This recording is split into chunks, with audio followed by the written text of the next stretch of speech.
Okay, now we're going to demonstrate a sand recovery with a kinetic rope. The four-wheel drive and Caravan are both in soft sand, and they stopped and they've gone to take off and they've got bogged. So we're going to use the Safari Tamer Extreme and use their recovery point, so I don't have to unhook the Caravan from my car to be able to do this recovery safely. Okay, so we've got ourselves a bogged vehicle. What we need to do to make this a safe recovery and to take the load out of all our equipment, first of all we're going to remove the sand from in front of the wheels, make sure there's no sand stuck underneath the vehicle, hence the reason why we have a long handle shovel. Number one bit of safety equipment or recovery equipment is this, because the less you can use, the less people that are involved in a recovery, the safer it is for everybody. And if you're me, don't ever bring a shovel. Let Scotty bring a shovel. That means manual labour. I'll grab my shovel, I'll give you a hand, mate. Yep, no worries.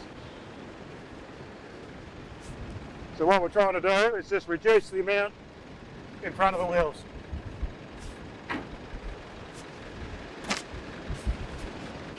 We just want to make sure that we aren't bellied out underneath the vehicle. We are a little bit, but that's all right. The back diff's touching, but that won't be an issue. Okay. Now, if you have a look underneath the front of this vehicle, it's got two red rated recovery points. Now, make sure you use rated recovery points and not just the tie downs that come from the factory. These have been set up to specifically do a snatch recovery. And the reason we use both points is because you've got a ladder frame chassis, and if you pull really hard on one side of that chassis, it's really easy to bend it and twist it. So by equalising the load, using an equaliser strap, it puts even load on both sides of the chassis. So that way we run less risk of damaging anything. Likewise on the back of the Caravan, we've got rated recovery points at the back of the Safari Tamer. We're going to put a bridle on that, so we're pulling off both sides. So we're making it a much stronger anchor point for both vehicles. Okay, now for those who haven't seen this before, this is it's new technology. So instead of using a snatch strap, it's actually kinetic rope. This kit here has been put together by Dinkum Australia, and we've helped them build this kit. These are called soft shackles. These actually replace your hardened old bow shackle. They actually got more braking strain than a bow shackle, and they're safe. They're not heavy. So what makes this recovery kit actually safe is you take the weight out of a recovery, you take the flight. So if something discharges, you haven't got all that weight behind the flight, right? So, and the way these soft shackles work, they work on a choking system. This will go through the recovery ADR recovery point on the front of the trike here, and it will actually loop through, and we'll put it back on, we'll put the bridle through there, and the harder that pulls, it actually chokes the whole rope through there. The more pull, the more it chokes. So it's not just, don't think it's just relying on that knot to slip out. Just remember also with recovery gear, guys, no tag, no tow. Always make sure it's rated and you know what you're using. If your mate's got one and there's no tag on it and you don't know what it is, don't use it, it's unsafe.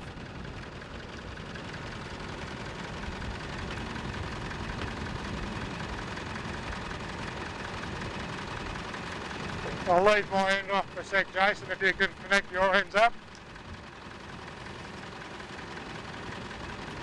Choke this through here. We'll make sure we put this protective sleeve there just so we don't choke the synthetic rope.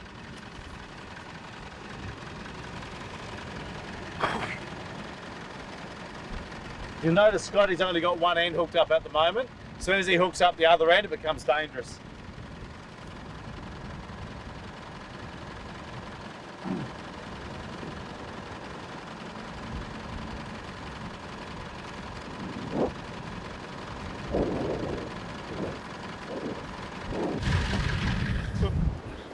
We use 2 dampener bags in every recovery that we do, or even if a winch, we've got 3 lines out, we'll put a dampener bag on every single line. The reason being is that if there's a failure of any sort, what the dampener bag does, when it's got about 5 kilos of sand in it.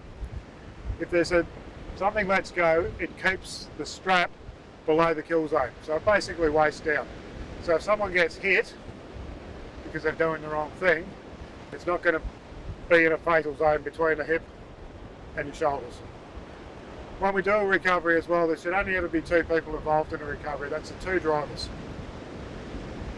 Kids, dogs, wives, whatever, get them out of the car, get them standing up. In this case, get them standing up on top of the sand jet. The reason we do that is because if there's some failure, nobody else gets hurt. Okay, the recovery is all connected up to the bog vehicle. We haven't connected it to this end until we've got everything ready, because as soon as I connect this up, this is classified as a live recovery. Even though the cars are turned off, the cars aren't moving, but if a handbrake fails or you're on a hill or something happens, then while it's connected and someone steps across it or does something, it actually hurt somebody. So the last thing you do is put the last shackle on.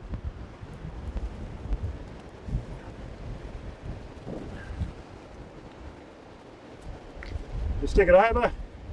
The tighter this gets, the tighter it chokes on that knot.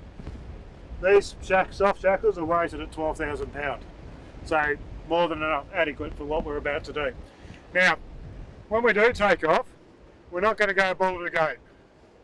7.5 kilometres is the maximum speed that you want to be doing any sort of snatch recovery. Anything more than that is just you're taking the equipment outside of what it's been designed to use. For this particular recovery, what we're going to do is a tow. So I'm just going to take up the slack and then take off. If we can't get it the first time, then we come back and we reset, and maybe we'll do it at 5 k's an hour. The reason we do that is we're just trying to keep it safe. Okay, we're not in a hurry, we don't need to get it out in a hurry. You know, tide's a long way away, so we don't need to panic. Hey buddy, how do you want to do this? Oh, we'll do it our normal way, which is obviously safe, right? Yep. I've got Mr. Noodle out of the car, right? He's normally in the car with me, so I've got the so I told you I'm going to give him a plug. So he's out of the vehicle. So a lot of people use two-way radios when communicating on start and stop with vehicles, and it's actually a very unsafe way of doing it. The UHS is an open channel. Words can be misconstrued over a two-way radio, especially in wind like this, and you're going, oh no, and you thought, I think he said go and all this sort of stuff, and you could have other people on the other side interfering on your channel. So Scott and I use a toot system. So Scott will be sitting in his vehicle in second gear, low range with a seatbelt on, and he'll give one long toot to say, hey buddy, I'm ready when you are. Once I give Scott one long toot from my vehicle, obviously I've got my seatbelt on, I'll be taking off in second gear to try and minimize the wheel spin. Taking off in first gear is just going to continue the wheel spin, but I will be driver assisting him.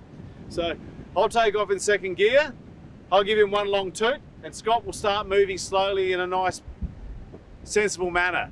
Once Scott has got me out, if Scott might come into a situation where he might start going down because of the soft sand, he'll give a toot, we both stop.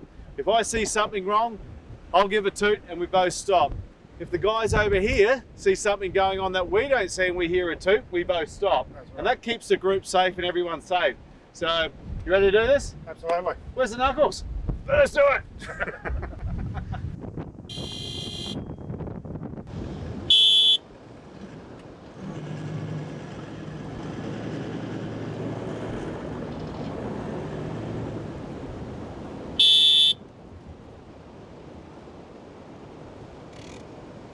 Well, thanks, mate. That was well done, as always. Oh, again. Okay. Oh, wow, there it is. All right, guys. That was a demonstration of how to get out of a safe situation. All right, so we've actually got a lot more extreme work to do today. We're heading off to the dunes, so let's get into it. Yeah, Yeah, what are you going to get?